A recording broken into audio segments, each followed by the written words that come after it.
प्रशांत किशोर जी, जिन्होंने तहलका मचाया हुआ है और वो ऐसे-ऐसे प्रॉमिसेस कर रहे हैं जो जैसे मैं किसी को मिली बिहार के ही किसी को, तो मैंने उनसे पूछा प्रशांत किशोर जी के बारे में आपके क्या विचार हैं? तो वहाँ 8-10 जने बैठे हुए थे, यहाँ पे दिल्ली में तो बिहारी भरे हुए हैं। तो वो कहते हैं अरे वो दूसरा केजरीवाल होगा। जहाँ उसको केजरीवाल बोलने की जिस तरीके के वो प्रॉमिसेस कर रहे हैं, फिर कोई बोल रहा है अरे वो तो अब इन्होंने बोला था कि मैं इलेक्शन लड़ूंगा वो भी तेजस्वी के अगेंस्ट और ये बैक आउट कर गए। तो जी जब हाँ। फिर मैं लोगों से बात कर रही हूँ तो वो मेरे को वो कह रहे हैं अरे इन्होंने तो टिकटें बेच दी, पैसे खूब कमा लिए, फलाना ढंग, जितने मुंह होती बातें।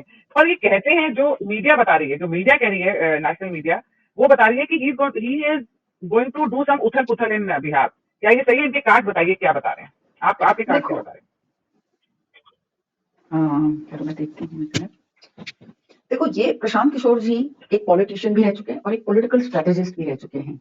तो उनके उनके जो कार्ड्स कह रहे हैं ना कि वो बहुत एकदम is very keen on getting success and victory. मतलब उनका इस वक्त बस नहीं चल रहा कि उनको जीतना है किसी भी हाल पे और एट एनी कॉस्ट। उसमें क्या है, इनके लिए भी एक सिमिलर सा कार्ड आया है जो कि कह रहा है कि हर विक्ट्री के पीछे कुछ ना कुछ खोना पड़ता है और ये खोने को तैयार है। माइंड यू, कुछ भी करने को तैयार है। इनको अपने अपने हर मतलब हर पॉसिबल तरीके से उनको अपने हार्डवर्क के रिवॉर्ड्स चाहिए चाहिए।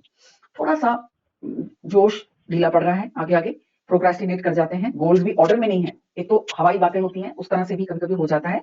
और अपॉर्चुनिटीज जो आ रही है ना वो उनको पकड़ में नहीं आ रही, क्योंकि बिहार आपको पता ही है एक ऐसा स्टेट है जहां पर काफी कंट्रोवर्सी ऑलरेडी है। And with all these big time candidates, उनके उनके उसमें ना वो पकड़ नहीं पा रहे हैं कि मैं किधर को जाऊं। तो वो अपनी स्ट्रेटेजियां वगैरह लगा रहे हैं और कहीं पर उनको भी खुद पर भी डाउट आ रहा है कि मैंने राइट डिसीजन ले रहा हूँ कि नहीं, जो भी मैं कर रहा हूँ वो मेरे को सही रास्ता दिखाएगा कि नहीं, मेरे गोल्स को अचीव करवा पाएगा कि नहीं।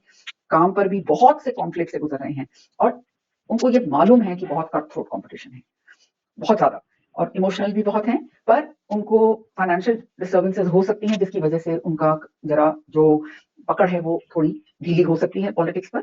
और डिसीट भी है, ट्रिकरी भी है वर्क प्लेस पर, और फाइनेंशियल डिस्टर्बेंसेस हैं। जब ये तीनों चीजें मिल जाती हैं तो आप जानती हैं कि आपकी सक्सेस थोड़ा आपकी पकड़ से दूर हो जाती है।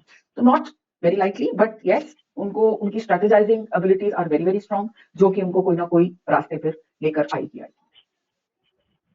पर ऐसा तो नहीं होगा कि ये गवर्नमेंट भी फॉर्म कर पाएंगे, मतलब कि इतनी सीटें जीत नहीं लेंगे, नहीं, ऐसे बट ही इज कार्ड तो नहीं डेफिनेटली आए। स्ट्रेटेजिस्ट। एंड उनके जो मुझे दिखाई दे रहा है, जो कॉन्फ्लिक्ट हो रहा है ना उनके, जैसे आप अपने पॉलिटिक्स में आपके और भी आपको सपोर्टर्स होते हैं, आपके हेल्प होती है, आपके और भी लोग होते हैं, मिनिस्टर्स होते हैं, जो भी सब होते हैं, तो they are not there is some kind of a trickery. तो हो सकता है लास्ट मिनट वो पलट जाए, हो सकता है लास्ट मिनट कोई चेंजेस आ जाए, वो उनको थोड़ा सा ट्रबल का सामना करा जा सकता है। If you can save the trickery, and अगर वो कॉन्फ्लिक्ट से निकल सकते हैं और अगर इतने समझदार हैं कि वो अपने आप को बचा सके इन चैलेंजेस और ट्रिक से और डिसीट से, तो hopefully he should be on the right track, but not very great yet.